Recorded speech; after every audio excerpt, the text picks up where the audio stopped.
Assalamualaikum warahmatullahi wabarakatuh. Apa kabar Bapak Ibu guru sekalian? Calon guru profesional tahun 2024 tahap 3 ya. Piloting 3. Pada kesempatan kali ini kita akan bahas lagi satu mapel kimia, tryout PMM kimia ya. Sebelum lanjut, saya mau Bapak Ibu subscribe, like, dan bantu share ke sosial media Bapak Ibu biar channel ini makin berkembang dan saya makin semangat untuk membahas soal-soal yang berkaitan dengan UKPPG tahun 2024 ini. Baik Bapak Ibu, bagi yang ingin memesan soal dan pembahasan lengkap disertai dengan studi kasus, bisa chat saya di sini di nomor WhatsApp saya yang ada di atas. Jadi Bapak Ibu guru yang chat saya itu berarti ingin memesan soal ya Bapak Ibu.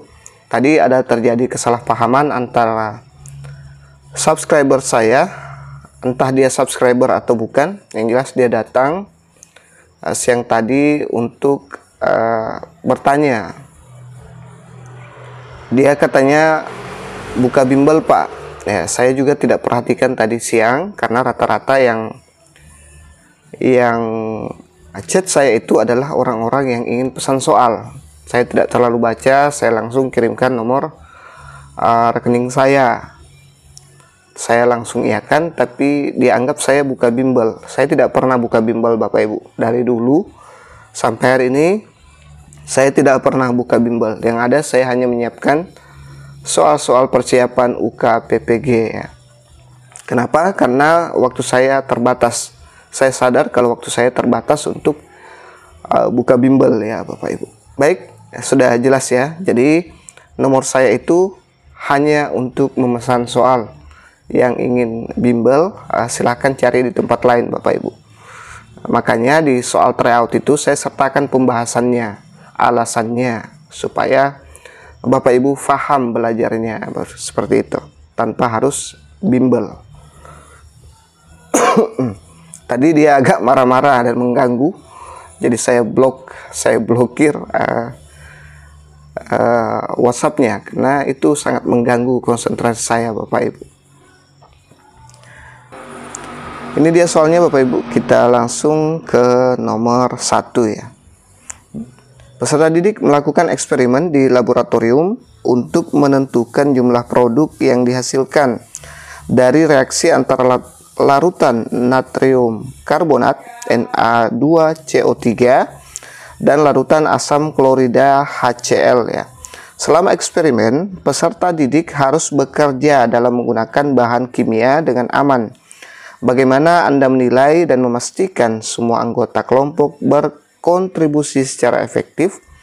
Klik pilihan benar atau salah untuk setiap pernyataan yang sesuai. Pernyataan. Semua peserta didik melakukan eksperimen berdasarkan keahlian anggota. Misalnya, seorang anggota mengukur volume larutan, yang lain mencatat data, dan yang lain lagi menghitung massa gas. Apakah benar atau salah? Jika benar, kita klik benar. Jika salah, kita klik salah. Seperti itu ya. Seterusnya Bapak Ibu. Beberapa peserta didik melakukan eksperimen berdasarkan keahlian anggota. Misalnya, seorang anggota mencatat data dan yang lain lagi menghitung massa gas. Pernyataan ketiga, semua anggota berkontribusi dengan memberikan ide dan memeriksa pekerjaan satu sama lain untuk memastikan ketelitian. Keempat, pembagian tugas hanya diberikan salah satu anggota agar pekerjaan menjadi efisien untuk mencapai hasil yang akurat. Pernyataan kelima, berdasarkan eksperimen tersebut, peserta didik dalam perhitungan stoikiometri diatasi dengan memverifikasi hasil perhitungan secara mandiri. Baik Bapak Ibu, jika memungkinkan silahkan dijawab. Saya kasih waktu 5-10 detik. Kalau dirasa kurang bisa di pause videonya baru dilanjut lagi. Dan sambil Bapak Ibu jawab, saya ingin sampaikan bahwa bagi yang sudah pesan itu harap diperhatikan jawaban yang di bawah soal ya. karena kadang ada jawaban di dalam gambar soal ini, karena ini di capture langsung dari tryout, itu berbeda dengan jawaban saya di bawah. Jadi harap yang di bawah soal yang Bapak Ibu perhatikan nanti kalau misalnya jadi pesan soal kimia ini.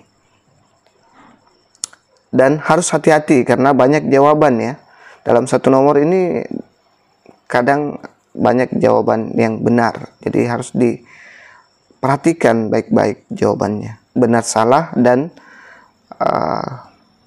soal pilihan ganda kompleks. Baik, saya yakin Bapak Ibu sudah jawab. Kita lihat. Ini dia jawabannya. Pernyataan pertama itu benar ya. Pembagian tugas sesuai keahlian masing-masing. Anggota dapat meningkatkan efisiensi dan akurasi eksperimen.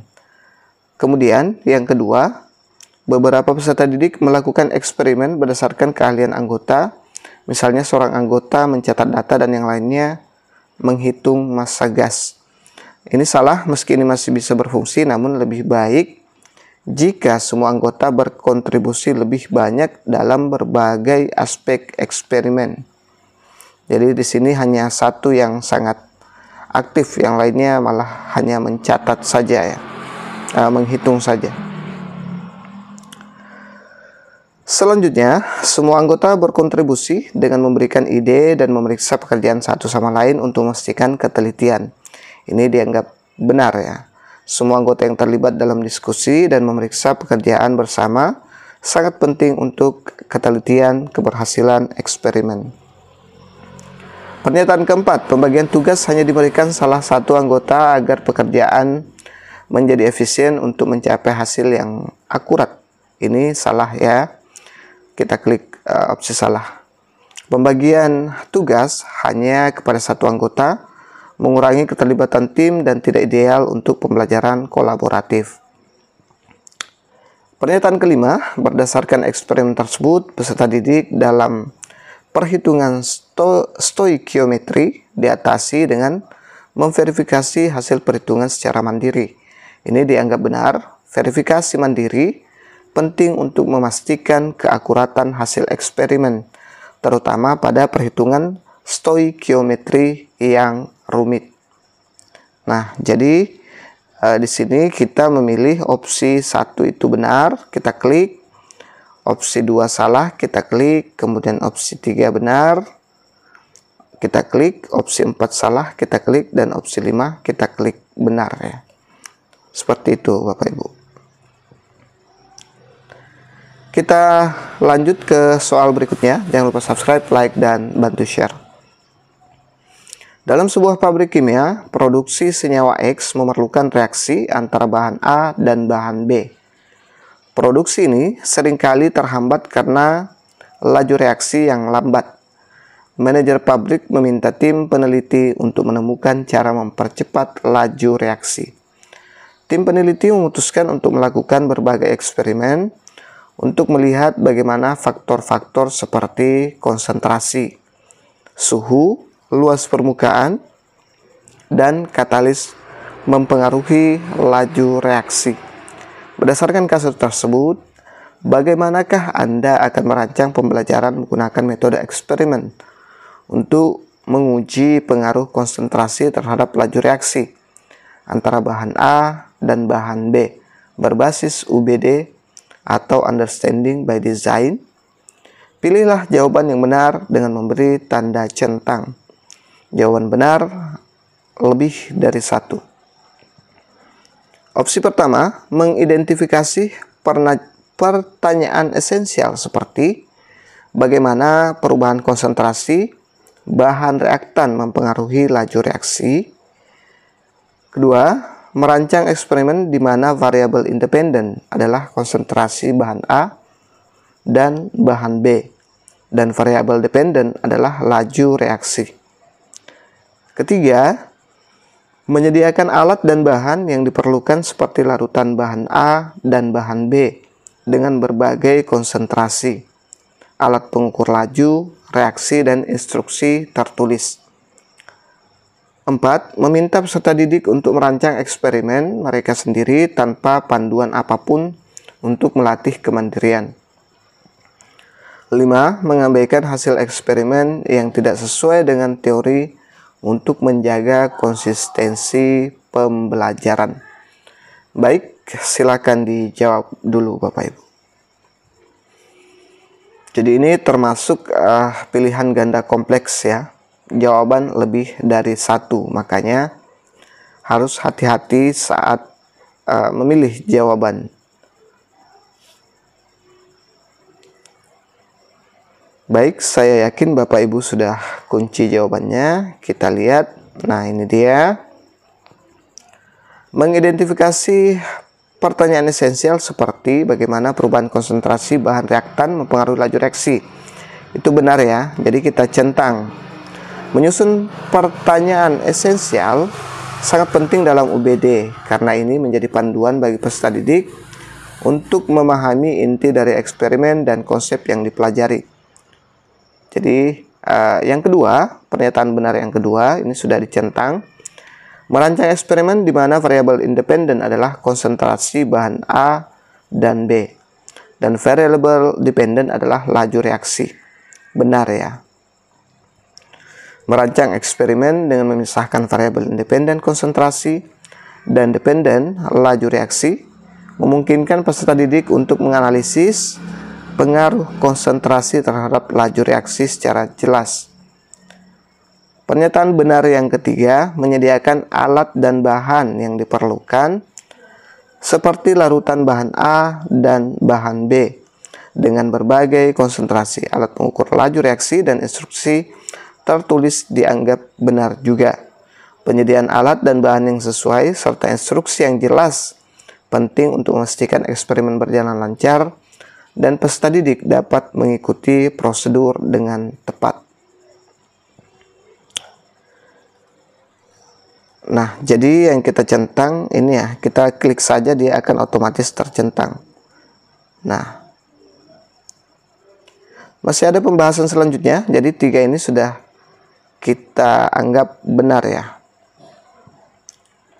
Nah, yang lainnya itu salah. Meminta peserta didik untuk merancang eksperimen mereka sendiri tanpa panduan apapun untuk melatih kemandirian itu dianggap salah ya. Meskipun melatih kemandirian itu penting, pada tahap eksperimen ini memberikan panduan yang jelas kepada peserta didik lebih efektif untuk memastikan mereka memahami langkah-langkah eksperimen dan hasil yang diharapkan. Opsi kelima, dia juga dianggap salah, yaitu mengabaikan hasil eksperimen yang tidak sesuai dengan teori untuk menjaga konsistensi pembelajaran. Nah, itu salah ya. Dalam pendekatan UBD, penting untuk menganalisis dan mendiskusikan hasil eksperimen, termasuk hasil yang tidak sesuai dengan teori, untuk memperdalam pemahaman dan mendorong refleksi kritis peserta didik. Jadi opsi yang lain ini tidak perlu kita klik karena dia salah ya. Yang kita anggap benar saja yang kita klik Bapak Ibu, seperti itu. Baik, jangan lupa subscribe, like, dan bantu share. Kita lihat soal berikutnya. Soal nomor 3 nih Bapak Ibu. Seorang guru kimia ingin merancang pembelajaran yang mengaitkan konsep senyawa kimia dengan keterampilan tradisional dalam pembuatan kerajinan tangan. Guru tersebut memutuskan untuk menggunakan contoh pembuatan batik, di mana berbagai senyawa kimia digunakan dalam proses pewarnaan dan pelorodan atau penghilangan lilin. Bagaimanakah guru tersebut dapat merancang pembelajaran yang efektif untuk mengajarkan konsep senyawa kimia sambil mengaitkannya dengan keterampilan tradisional dalam pembuatan batik? Pilihlah jawaban yang benar dengan memberi tanda centang. Jawaban benar lebih dari 1. Jadi sama dengan yang tadi ya.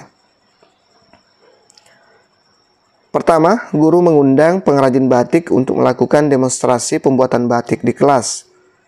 Kemudian mendiskusikan senyawa kimia yang terlibat dalam setiap tahap proses. Opsi kedua, guru meminta peserta didik membuat batik di rumah tanpa bimbingan untuk mengeksplorasi keterampilan tradisional secara mandiri. Silahkan dicentang kalau dianggap benar ya. Diklik saja. Guru mengabaikan aspek kimia dan hanya fokus pada keterampilan praktis pembuatan batik. Keempat, guru melakukan eksperimen di laboratorium dengan peserta didik untuk menunjukkan reaksi kimia yang terjadi selama proses pewarnaan pelorodan. Yang terakhir, guru menjelaskan konsep senyawa kimia dengan menggunakan contoh pewarna alami dan sintesis yang digunakan dalam pembuatan batik. Silahkan dijawab dulu Bapak Ibu. Baik, bagi Bapak Ibu yang berminat untuk pembahasan soal lengkapnya, silahkan di chat di nomor yang ada tadi, kemudian ada juga di kolom deskripsi, dan saya akan simpan juga di kolom komentar ya. Insya Allah besok kalau tidak ada halangan informatika ya, teknik informatika atau seni budaya yang akan kita bahas. Kita lanjut ke pembahasan soal. Saya yakin Bapak Ibu sudah jawab dan pause videonya. Ini dia. Jadi pernyataan pertama, guru mengundang pengrajin batik untuk melakukan demonstrasi pembuatan batik di kelas ya. Kemudian mendiskusikan senyawa kimia yang terlibat dalam setiap tahap proses. Ini dianggap benar ya.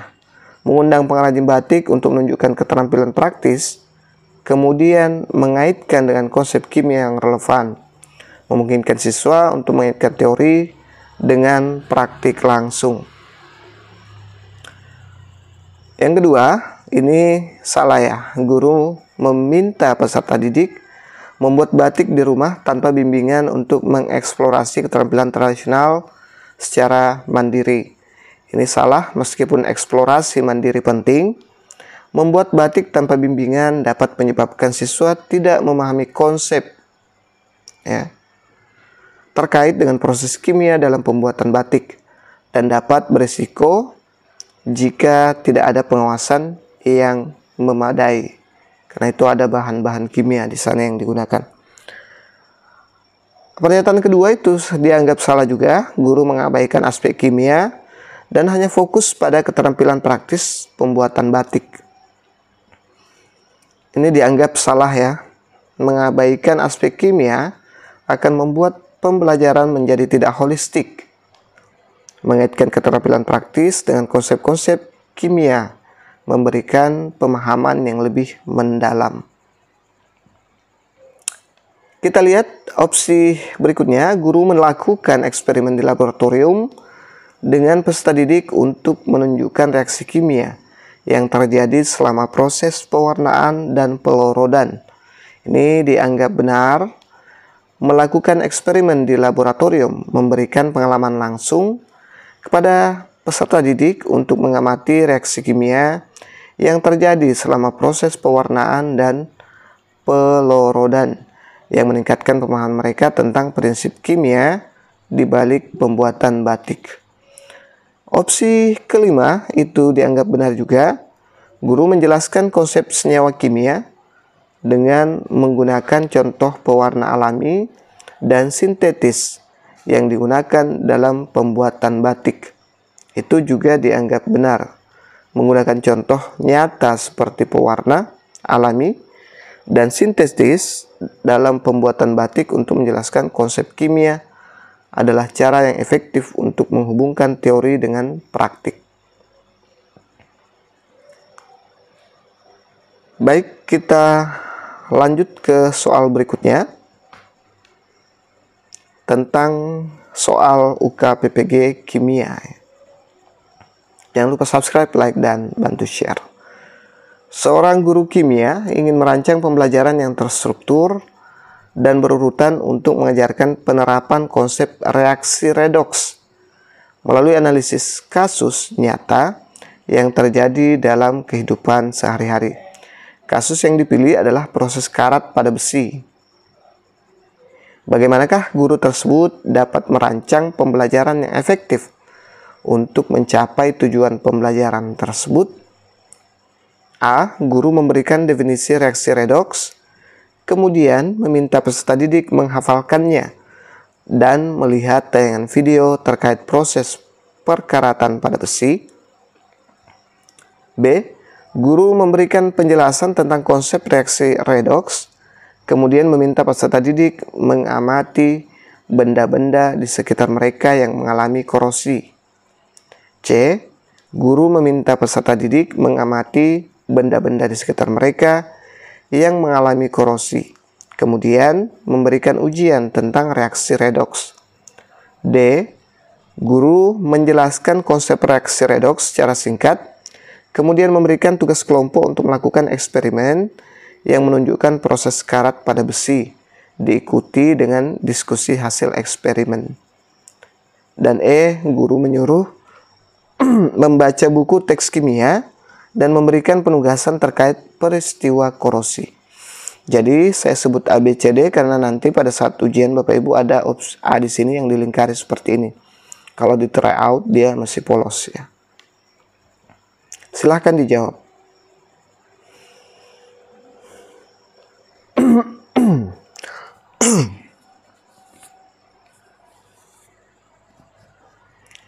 Baik, saya yakin Bapak Ibu sudah mengunci jawabannya. Kita lihat pembahasannya. Jadi yang tepat adalah guru menjelaskan konsep reaksi redoks secara singkat ya.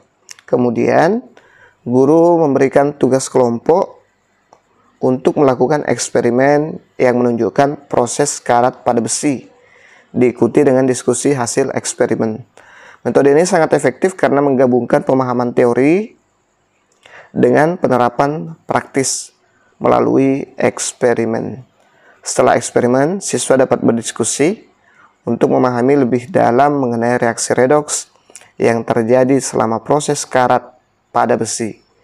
Ini mendukung pembelajaran yang lebih bermakna dan memungkinkan siswa untuk aktif berpartisipasi dalam proses pembelajaran. Jadi jawaban yang tepat adalah opsi B ya.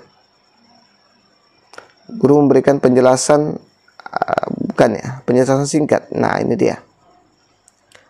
Opsi D, guru menjelaskan konsep reaksi redoks secara singkat, kemudian dibagi kelompok, setelah itu melakukan eksperimen, dan setelah itu mereka mengamati, setelah itu diskusi hasil eksperimen.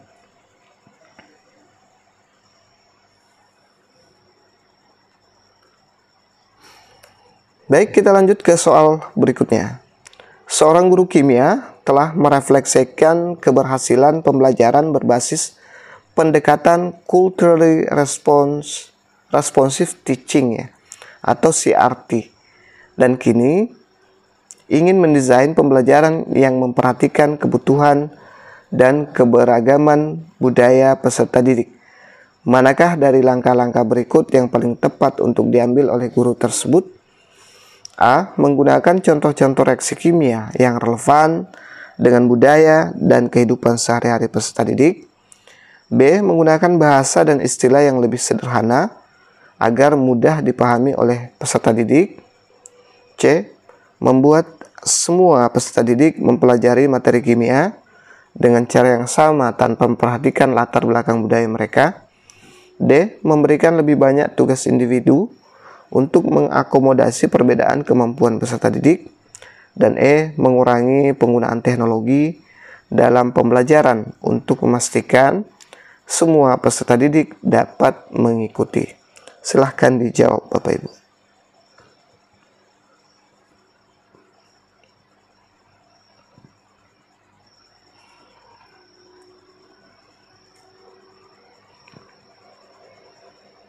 Baik, saya yakin Bapak Ibu sudah jawab.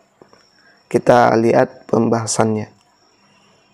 Nah, ini dia. Jadi jawaban yang benar adalah menggunakan contoh-contoh reaksi kimia yang relevan dengan budaya kehidupan sehari-hari peserta didik.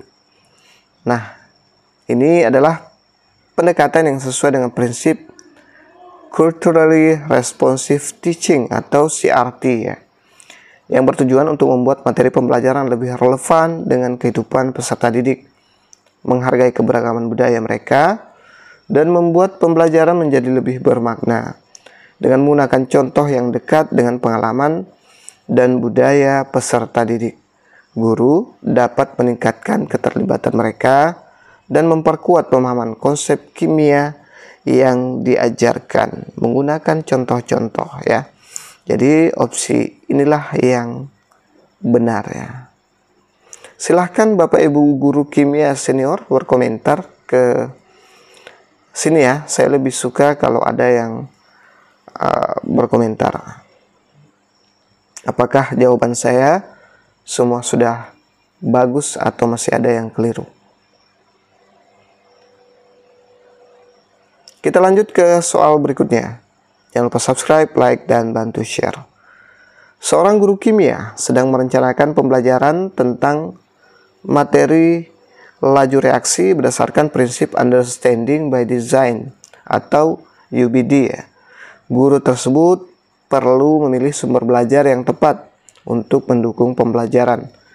Manakah dari langkah-langkah berikut yang paling tepat untuk diambil oleh guru tersebut? A. Memilih buku teks kimia yang komprehensif dan mengikuti kurikulum nasional.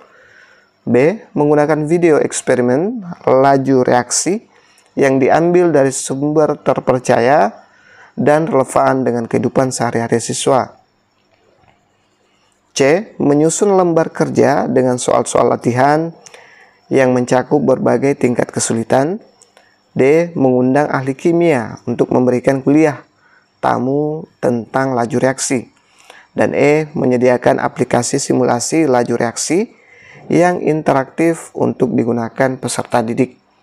Silahkan dijawab Bapak Ibu.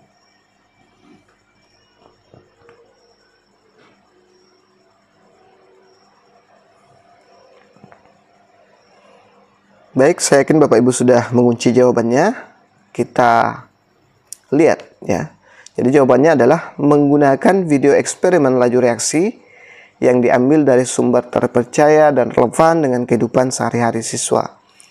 Ini akan membantu siswa memahami konsep laju reaksi dengan cara yang lebih visual ya, dan aplikatif, serta menghubungkan materi pelajaran dengan kehidupan sehari-hari mereka. Video eksperimen dapat memperjelas konsep yang mungkin sulit dipahami melalui teori saja, serta memberikan gambaran nyata tentang bagaimana laju reaksi diterapkan dalam konteks nyata. Pendekatan ini sangat mendukung prinsip UBD yang menekankan pada pemahaman konsep melalui pengalaman yang relevan dan kontekstual, atau sama dengan pembelajaran bermakna Bapak Ibu. Baik, itu saja dulu yang sempat saya share pada kesempatan kali ini. Mudah-mudahan bisa sedikit mencerahkan. Jika ada jawaban saya yang mungkin keliru, bisa dikoreksi di kolom komentar biar teman-teman yang belajar di sini bisa lihat langsung dan bisa membandingkan antara jawaban Bapak Ibu dengan jawaban saya, guru senior kimia ya. Dan bagi teman-teman yang ingin memesan soal pembahasan lengkap untuk kimia ini, silahkan chat saya. Ada nomor saya di video ini di awal dan ada di deskripsi, kemudian ada di kolom komentar 755 akhirannya ya. Itu saja dulu.